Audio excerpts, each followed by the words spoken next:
សួស្តីប្រិយទាំងអស់គ្នាចូលមកកាន់រឿងខ្មោចលាកសាកសពភាគទី6តាក់ស៊ីវ៉ាស់ម៉ែតពណ៌លឿងដដែលនោះរត់មិនទាន់បានឆ្ងាយប៉ុន្មានពីសាលារៀនដីក្រហមផងទឹកភ្លៀងក៏សម្រុកធ្លាក់មកឈូប្រៀបដូចកំពុងមានព្យុះធំចូលមកដល់ពេលកំពុងធ្វើដំណើរតាមផ្លូវទៅកាន់មហាវិទ្យាល័យរបស់នារីទាំងពីរកែវគិតតែអង្គុយស្ងៀមស្ងាត់មិននិយាយស្ដីអ្វីទាំងអស់តាំងពីឈានជើងចេញពីសាលារៀនរូបភាពនោះនៅតែដកជាប់ក្នុងកែវភ្នែករបស់នាងយ៉ាងច្បាស់ដូចថ្ងៃនារីម្នាក់នោះស្ថិតនៅក្នុងឈុតដំណេកពណ៌សវែងដល់កំពួនជើងសក់ខ្មៅវែងដល់ត្រកៀកប៉ាងរបាត់របាយទៅមកតាមកម្លាំងព្យុះភ្លៀងដែលរងចាំព្រុសក្រាប់ទឹកចុះមកស្រោចស្រឹបលើប្រតិភីកែវចាំរូបភាពនោះច្បាស់ណាស់កែវភ្នែកសន្លក់មកខាងសម្លឹងមកនាងកណ្ដាលព្យុះភ្លៀងនោះខ្សែភ្នែកដែលចាប់ផ្ដើមមានទឹកថ្លាស្រក់ចេញពីកែវភ្នែកមួយចំហៀងនោះទម្រង់មុខនិងកែវភ្នែកធំបូកផ្សំនឹងបបោមាត់តូចដ៏គួរឲ្យស្រឡាញ់នោះកែវចងចាំស្នាមញញឹមនោះបានច្បាស់ណាស់ស្នាមញញឹមដែលលេចឡើងលើរូបថតក្នុងបន្ទប់ដេករបស់នាងและបទចម្រៀងនៅក្នុងរថយន្តតាក់ស៊ីនៅតែបោកប្រណាំងនឹងសំឡេងទឹកភ្លៀងដែលកំពុងសម្ដែងរឹតគ្រោះគ្រាប់ទឹកលាន់ព្រាកស្ទើរធ្លាស់ដំបូលឡានប្រដាប់ជូតទឹកភ្លៀងនៅលើកញ្ចក់រថយន្តវាសទៅមកទឹកអាក់ដោយស្វ័យប្រវត្តិស្រស់ស្រីចោលខ្សែភ្នែកសម្លឹងទៅក្រៅរថយន្តយ៉ាងល្វើយគ្មានទិសដៅកំណត់ភ្លើងសញ្ញាចរាចរណ៍កំពុងចេញពណ៌ខៀវក្នុងពេលបន្តិចទៀតគំនិតផ្សេងផូរចេញជាបន្តនៅក្នុងខួរក្បាលរបស់កែវនារីប្រយោគដែលនាងបានឮម្ដងហើយម្ដងទៀតតាំងពីនៅក្នុងការយល់សពរហូតមកដល់មុខភ្នោមិត្តសម្លាញ់ថ្ងៃនេះនាងបានឮសំឡេងខ្សឹបដ៏អាចកំបាំងនោះដល់ទៅ2លើកក្នុងថ្ងៃតែមួយនារីចម្លែកដែលនាងឃើញនៅក្នុងសុបិនរបស់នាងនោះពេលនេះបានមកឈរនៅពីមុខភ្នោសពរបស់មិត្តសម្លាញ់នាងដែលហាក់ដូចជាកំពុងរង់ចាំអ្វីម្យ៉ាងស្នាមញញឹមចុងមាត់និងខ្សែភ្នែកដែលសម្លឹងមុខនោះមានន័យត្រជាក់ស្រាវដល់ខួរឆ្អឹង10ឆ្នាំទៀតកែវត្រូវមករកលាក់ជាថ្មីណាព្រោះបើមិនដូច្នោះលាក់នឹងចេញទៅតាមរកពួកកែវដោយខ្លួនឯងប្រយោគនេះចាប់ដើមរត់ចូលមកក្នុងខួរក្បាលនាងម្ដងទៀតស្រស់ស្រីព្យាយាមកំចាត់អារម្មណ៍រវើរវាយស្គួតនោះចេញមុននឹងងាកទៅមើលមិត្តសម្លាញ់ដែលធ្វើដំណើរមកជាមួយចំហាយត្រជាក់ចេញពីរថយន្តបូកសំនឹងចំហាយទឹកភ្លៀងពីខាងក្រៅធ្វើឲ្យដួងច័ន្ទដេកលក់យ៉ាងស្រួលតាំងពីថ្មើរណាក៏មិនដឹងកែវក្រវីក្បាលតិចមុននឹងក្រឡេកមើលទៅខាងក្រៅដោយភាពល្វែងល្វើយនៅក្នុងរថយន្តទាំងមូលនៅតែគ្មានសម្លេងនិយាយគ្នារវាងអ្នកបើកបរនិងអ្នកធ្វើដំណើរដល់សោះទៀតឡើយក្រៅពីសម្លេងបទចម្រៀងលាន់រហឹមតាំងពីដើមមកនោះពេលវេលាកន្លងទៅប្រហែល1ម៉ោងរថយន្តពណ៌លឿងនោះក៏ឈប់ចតសន្សឹមនៅពីមុខសាកលវិទ្យាល័យរបស់នាងក្រមុំទាំងពីរភ្លៀងចាប់ផ្ដើមឈប់ធ្លាក់មេឃបែកថ្ងៃចាស់មួយរំពេចនារីម្នាក់ភ្ញាក់ពីដំណេកដ៏ផ្អែមល្ហែមរបស់ខ្លួននាងប្រញាប់ដកយកកាបូបលុយចេញពីកាតាបស្ពាយមិនបាច់ទេកែវចេញរួចហើយកែវញញឹមហួចចិត្តនឹងអាកប្បកិរិយារបស់មិត្តសម្លាញ់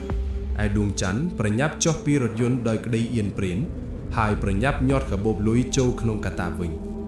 ចេញពីរៀនម៉ោងប៉ុន្មានដួងច័ន្ទសួរពេលដើរមកឈប់នៅខាងមុខដេប៉ាតឺម៉ង់វិទ្យាសាស្ត្រសង្គមដោយដៃទាំងពីរខំចាត់សម្រួលសក់និងសម្លៀកបំពាក់ឲ្យត្រូវភ្លីប្រហែលជាម៉ោង4កន្លះកែវតបខ្លីមុននឹងដកសៀវភៅមូលដ្ឋានគ្រឹះគីមីចេញពីកាតាបថ្ងៃនេះគ្នាចេញពីរៀនយកបន្តិចដូច្នេះឯងទៅផ្ទះមុនគ្នាចុះ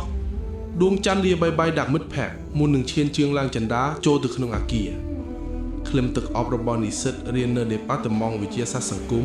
ធំឈួរពេញអាគារតែម្ដងសង្ស័យពួកនេះមានរសនិយមមិនខុសពីដួងច័ន្ទប៉ុន្មានទេ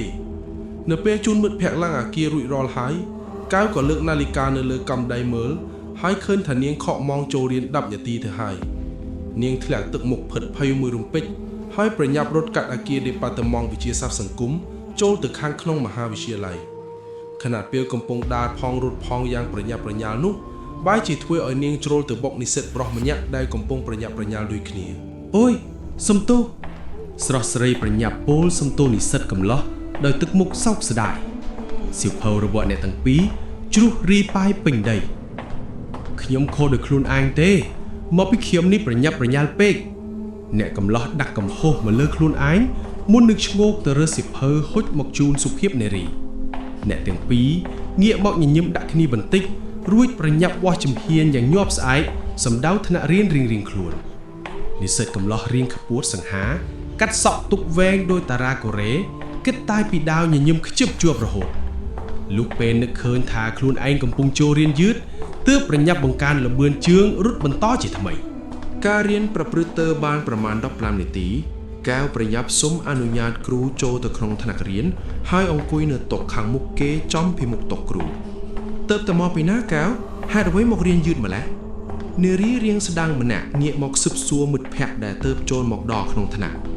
កែវធ្វើញញឹមមិនទាន់ឆ្លើយតបទៅវិញដោយប្រញាប់យកសៀវភៅចេញពីក្នុងកាតាបសិនស្រស់ស្រីស្រែកផ្្លាត់សំឡេងរហូតគ្រូនិងមិត្តភក្តិនៅក្នុងថ្នាក់នាំគ្នាស្ងាត់មាត់ជ្រាបផ្ដោតភ្នែកសម្លឹងមករកប្រភពសំឡេងចម្លែកនោះមានបញ្ហាអ្វីឬផ្កាកែវគ្រូប្រុសអាយុស្ទើរចូលនិវត្តន៍ខិតវ៉ែនតាចុះក្រោមបន្តិចដើម្បីរងចាំស្ដាប់ចម្លើយតបចាអត់អីទេតូចតន់តបទៅវិញខ្សឹបដែលក្តីខ្មាស់អៀនមិត្តរួមថ្នាក់មុននឹងគ្រូដកដង្ហើមធំហើយចាប់ផ្ដើមពន្យល់មេរៀនបន្តដល់ធាតុគីមីផ្សេងដែលបានស្ដាប់កាលណាក៏មានអារម្មណ៍ចង់ងងុយដេកភ្លាមមួយរំពេចស្រស់ស្រីជូតញើសលើថ្ងាសមុននឹងសម្លឹងមើលសៀវភៅនៅចំពោះមុខមូលដ្ឋានគ្រឹះនៃគណន័យសង្ស័យច្រឡំសៀវភៅនឹងបុរសម្នាក់នោះមិនខានកៅធ្វើមុខស្អុយដូចចង់យំក្រោយពីរអ៊ូរងំរងៅម្នាក់ឯងទីបំផុតនាងក៏ដកដង្ហើមធំយ៉ាងតឹងទ្រូងម្ដងទៀតហើយដាក់ចិត្តប្រាំងចម្លងមេរៀននៅលើក្តារខៀនចូលក្នុងសៀវភៅសរសេរយ៉ាងញាប់ស្អែកម៉ោង 18:00 នាទីថ្ងៃនេះប៉ុណ្្នឹងសិនចុះហើយថ្ងៃស្អែកចាំមកជួបគ្នាម្ដងទៀតនៅកន្លែងចាស់ឬធីក្រមុំគ្រូបង្ហាត់កំឡោះប្រចាំក្រុម cheerleader ស្រែកបញ្ជាក់យ៉ាងម៉ឺងម៉ាត់មុននឹងប្រកាសឲ្យបំបីជួរក្រុម cheerleader នាំគ្នាដើរទៅកាន់កន្លែងទុកសម្ភារៈផ្ទាល់ខ្លួនដើម្បីរៀបចំខ្លួនត្រឡប់ទៅផ្ទះដូចគ្នានឹងម៉ាលីដែរដែលជាតំណាងនិស្សិតមកពីសាកលវិទ្យាល័យជាតិគ្រប់គ្រងអេតទូទុកដាក់សម្ភារៈបើកឡើងយឺតម៉ាលីទាញកាបូបស្បែកពណ៌ខ្មៅចេញពីទូនិងយកកន្សែងយូតខ្លួនចេញមកដើម្បីត្រៀមសម្អាតរាងកាយនាងយកកន្សែងពណ៌សដូចរោមជាមនោះដាក់បង់កយ៉ាងហំហានមុននឹងដើរសម្ដៅចូលទៅក្នុងបន្ទប់ទឹករួមរបស់ក្លឹបហាត់កីឡាមិនតាន់ត្រឡប់ទៅផ្ទះទៀតឬនារីម្នាក់ដែលដើរបញ្ច្រាស់ទឹកគ្នាចេញពីក្នុងបន្ទប់ទឹកឧធានសួរដោយមេត្រីភាពឯដៃម្ខាងទៀតរបស់នាងកាន់កន្សែងជូតសក់ដែលសែមជាប់រហូតសុំងូតទឹកសិនហើយថ្ងៃនេះខ្លួនខ្ញុំកខ្វក់ខ្លាំងណាស់ចុះអាំមិនទាន់ត្រឡប់ទៅទេឬម៉ាលីនិយាយរាក់ទាក់នឹងគូសន្ទនាដោយស្នាមញញងស្រក់ប្រំប្រៃអូកំពុងតែរៀបចេញទៅល្មមអញ្ចឹងចាំស្អែកមកជួបគ្នាម្ដងទៀតនៅកន្លែងចាក់ណោះនារីសក់ធុងដែងប្រាប់កន្លែងណាត់ជួបមុននឹងហួរទៅយកកាតាបរបស់នាងហើយដើរចេញទៅម៉ាលីសម្លឹងមើលមិត្តភ័ក្តិរហូតនាងចេញផុតទើបដើរសម្ដៅចូលបន្ទប់ទឹករួមរបស់ក្លឹបក្រមុំពី3នាក់ដើរជ្រុះផ្លូវនាងចេញពីបន្ទប់ទឹកខ្លះកំពុងប្រមូលសម្ភារៈដើម្បីចេញពីក្លឹបព្រោះថ្មនេះល្ងាចណាស់ហើយតែចំពោះម៉ាលីនារីដែលមិនចេះខ្លាចអ្វីសោះមិនបានគិតដូច្នេះឡើយទោះបីល្ងាចយប់ងងឹតប៉ុណ្ណាក៏នាងអាចនៅទីនេះបានរហូតប្រៀបដូចទីនេះគឺជាផ្ទះទី2របស់នាងអញ្ចឹងម៉ាលីចូលទៅក្នុងបន្ទប់ងូតទឹកហើយដាក់គន្លឹះទ្វារក្រញ្ចក់ជាប់ចំហាយទឹកចេញពីបន្ទប់ផ្សេងភាយចេញមកក្រៅតាមចន្លោះទ្វារបង្កើតបានជាផ្សែងអបសហុយវិលវល់ពេញបន្ទប់នេះគឺជារឿងធម្មតាដែលនាងតែងតែជួបពេលងូតទឹកនៅទីនេះឯកសណ្ឋានរបស់ cheerleader ប្រចាំមហាវិទ្យាល័យត្រូវបានសម្រួលដោះចេញយ៉ាងយឺតរហូតពេលនេះស្រស់ទង្វង់ស្ថិតនៅក្នុងសភាពអាក្រាតកាយគ្មានអ្វីមកបិទបាំងបន្តិចសោះមិនខកអ្វីពីបុប្ផាក្រពុំដែលកំពុងបើកស្រទាប់បង្អួតសម្រស់កាយកណ្ដាលលំហវេហាដៃសស្រលូនម្ខាងលូកទៅបង្វិលទឹកផ្កាឈូករហូតមានសរសៃទឹកឆ្មាហូរចេញមកស្រោចស្រពលើសារៈពាងកាយទឹកក្តៅអ៊ុនបែបនេះងូតស្រួលខ្លួនខ្លាំងណាស់ម៉ាលីនិយាយតិចដាក់ខ្លួនឯងមុននឹងចាត់ការដកសម្អាតរាងកាយយ៉ាងសន្សឹមដោយអារម្មណ៍ស្រស់ថ្លាបន្ទាប់ពីរាងកាយដ៏តូចច្រឡឹងមួយនេះចាប់ផ្ដើមសើមជោគដោយសំណើមគ្រប់ផ្នែកហើយដៃមកខាងក៏លូកទៅយកសាប៊ូទឹកដែលទុកនៅខាងលើធ្នើមកចាក់លាបលើបាតដៃ ហើយដុសជូតសពសារពាង្គកាយរហូតពពុះសាប៊ូហើរអណ្ដែតពេញបន្ទប់សំឡេងច្រៀងក្រហឹមលាន់ល្វើយយ៉ាងមានសេចក្តីសុខថ្ងៃនេះមិត្តភ័ក្តិនៅក្នុងក្រុមនាំគ្នាចេញពីក្លឹបទាល់តែអស់រួមទាំងគ្រូបង្ហាត់ផងនៅក្នុងក្លឹប cheerleader នៅសល់តែម៉ាលីម្នាក់ប៉ុណ្ណោះដែលនៅក្នុងបន្ទប់ទឹកសំឡេងទឹកធ្លាក់ចេញពីផ្កាឈូកលាន់សូរច្រាវមិនដាច់ម៉ាលីបន្តក្រហើមច្រៀងល្វើយប្រណាំងនឹងសំឡេងទឹកដែលធ្លាក់នោះប៉ុន្តែមានអ្វីម្យ៉ាងធ្វើឲ្យនាងឈប់ច្រៀងមួយរំពេច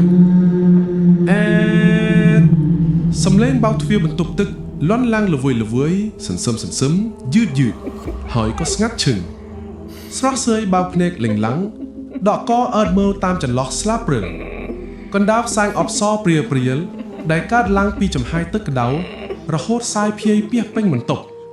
មានអ្វីម្យ៉ាងកំពុងលាក់ខ្លួននៅក្នុងផ្សែងអបនោះហើយសម្លឹងមកកាន់នាងដោយមិនដាក់ភ្នែកអ្វីម្យ៉ាងដែលរងចាំការសងសឹក10ឆ្នាំមកហើយសូមរងចាំភាពបន្តសូមអរគុណ